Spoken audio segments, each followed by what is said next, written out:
গৌরাঙ্গ, এই গৌরাঙ্গ, এত ব্যস্ত হয়ে কোথায় চললি? কেন রে, তুই কি কিছুই জানিস না?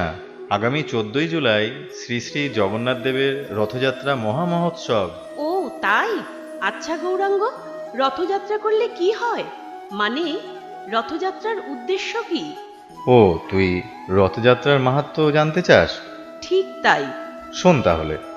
যারা মন্দিরে গিয়ে ভগবানকে দর্শন করতে পারে না, তাদেরকে কৃপা করার জন্য স্বয়ং কৃপাময় জগন্নাথ ভক্ত পরিবেষ্টিত হয়ে ভ্রাতা বলরাম ও ভগ্নী সুভদ্রাকে নিয়ে রথে পরিভ্রমণ করেন।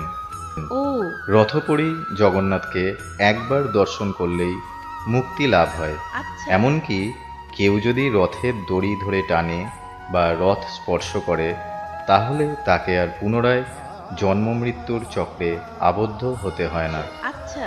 আজ থেকে 5000 বছর আগে বৃন্দাবনবাসীরা কৃষ্ণ